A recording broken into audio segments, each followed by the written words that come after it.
সম্মানিত ভিউয়ার্স, কেমন আছেন সবাই? আশা করি আল্লাহর রহমতে ভালো আছেন, সুস্থ আছেন। আপনাদের সাথে আমি রয়েছি মোহাম্মদ রাশেদ মোশাররফ, শিক্ষক নিবন্ধনধারী, কারিগরি শিক্ষা ও trade instructor, Itna Nurpur DD মাদ্রাসা, ইটনা, কিশোরগঞ্জ। সম্মানিত ভিউয়ার্স, আপনারা দেখছেন জব টিচার্স টিভি।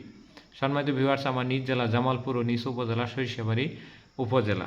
সম্মানিত ভিউয়ার্স, আজকের আলোচ্য বিষয় বেসরকারি স্কুল, কলেজ, মাদ্রাসা এবং কারিগরি প্রতিষ্ঠানে সুপারিশপ্রাপ্তদের ব্যাংক অ্যাকাউন্ট কোথায় খুলবে। সম্মানিত ভিউয়ার্স, আপনারা সবাই জানেন যে এমপিওভুক্ত স্কুল, কলেজ, মাদ্রাসায় গণবিজ্ঞপ্তির মধ্য দিয়ে চূড়ান্ত সুপারিশ হলে আপনি প্রতিষ্ঠানে যুক্ত হতে পারবেন। আর প্রতিষ্ঠানে যুক্ত হলে অবশ্যই আপনাকে একটি ব্যাংক অ্যাকাউন্ট খুলতে হবে। তবে এই ব্যাংক অ্যাকাউন্টগুলো এমপিওভুক্ত স্কুল, কলেজ, মাদ্রাসা এবং কারিগরি যে 35,000 প্রতিষ্ঠান রয়েছে তাদের সব প্রতিষ্ঠানই 4টি শাখার সাথে যুক্ত রয়েছে। একটি হলো সোনালী ব্যাংক, জনতা ব্যাংক, রূপালী ব্যাংক এবং অগ্রণী ব্যাংক। রাষ্ট্রায়ত্ত এই 4টি ব্যাংকের সাথে ওনারা ব্যাংক অ্যাকাউন্ট রয়েছে। এখন আপনি যদি আগে সোনালী ব্যাংকে একটি ব্যাংক অ্যাকাউন্ট থাকে, তাহলে আবার পরবর্তী প্রতিষ্ঠানে যদি দেখেন যে সোনালী ব্যাংকে একই অ্যাকাউন্ট রয়েছে, তাহলে কিন্তু ওই অ্যাকাউন্টের সাথে দিয়ে আপনি ব্যাংক অ্যাকাউন্ট খুলতে পারবেন না। অর্থাৎ একবারে নতুন একটি ব্যাংক অ্যাকাউন্ট আপনাকে খুলতে হবে। এখন কোনটা খুলতে হবে? যেমন আপনি যে প্রতিষ্ঠানে নিয়োজিত আছেন বা যা মানে সুপারিশপ্রাপ্ত হয়েছেন, ওই প্রতিষ্ঠানে যে শিক্ষকরা যে ব্যাংক থেকে বেতন উত্তোলন করে, ওই ব্যাংকে আপনাকে ব্যাংক অ্যাকাউন্ট খুলতে হবে। তবে আমি যে 4টি ব্যাংকের কথা বললাম, এই 4টি ব্যাংকেই সুপারিশপ্রাপ্তদের ব্যাংক অ্যাকাউন্ট খোলা হয়। তবে যে প্রতিষ্ঠান যেখানে সুপারিশপ্রাপ্ত হবেন, সেই প্রতিষ্ঠানে যারা আগে থেকে যে ব্যাংক থেকে টাকা উত্তোলন করছে, ওই প্রতিষ্ঠানে আপনাকে ব্যাংক অ্যাকাউন্ট খুলতে হবে।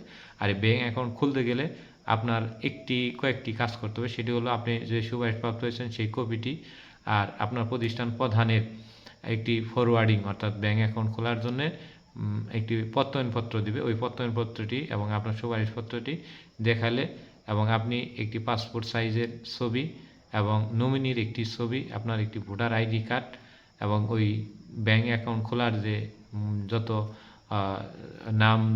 নাম ঠাম এবং সিগনেচার সব কিছু দিয়ে আসবেন। তারপরে আপনার নামে ব্যাংক অ্যাকাউন্ট খোলা হয়ে যাবে।